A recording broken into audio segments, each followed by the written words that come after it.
Pemirsa, pertanyaan terakhir yang muncul adalah bagaimana cara yang harus dilakukan perusahaan apabila akan melakukan perencanaan sumber daya manusia yang mempunyai kinerja tinggi.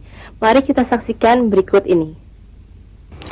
Ya, kembali kepada masalah learning process yang sebenarnya harus lebih diperhatikan dalam satu organisasi yang berusaha untuk menata kembali perencanaan sumber daya manusia.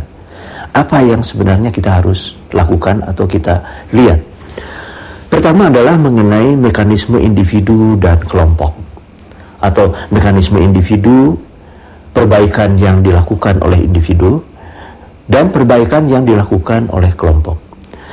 Dalam sistem individu kita mengenal training untuk individu, pengembangan untuk individu, proses yang berusaha untuk kinerja tinggi untuk individu.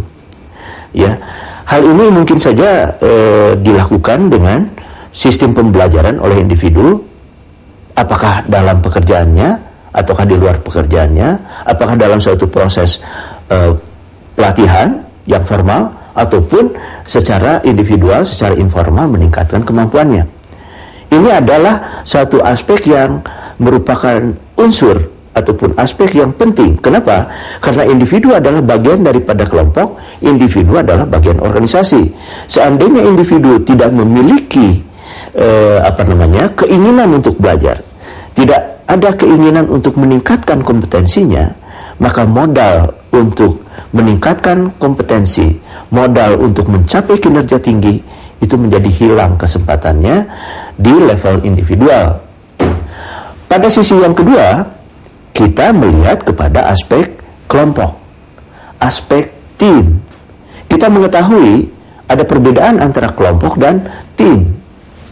Misalnya saja apa perbedaannya? Seandainya kelompok di suatu tempat kerja, itu bisa saja bukan merupakan suatu tim. Kenapa? Kelompok dalam satu unit kerja itu bisa terdiri dari beberapa orang, tetapi mereka tidak saling membantu di dalam penyelesaian pekerjaan.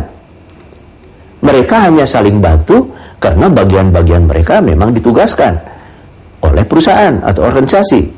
Sedangkan pertemuan antara kinerja satu dengan kinerja yang lain dalam kelompok tadi itu bukan merupakan tanggung jawab mereka. Jadi apa? Kelompok hanya sebagai formalitas, sedangkan secara tim mereka tidak mendapatkan suatu kinerja yang tinggi. Nah, antara individu dan tim itu harus terjadi proses pembelajaran. Tim berada dalam proses pembelajaran untuk mencapai kinerja tinggi seandainya masuk ke dalam suatu dinamisme kelompok atau tim yang memang diarahkan kepada pembelajaran ataupun kinerja tinggi. Dalam hal inilah kita mengenal apa yang disebut dengan quality circle. Dalam suatu konsep manajemen Jepang, quality circle itu bertitik tolak daripada pertama, manajemennya itu melakukan proses PCDA, planning, doing, check, action gitu ya. Plan, do, check ya. Itu ada plan, do, check, kemudian action. Itu 4 tahap dalam proses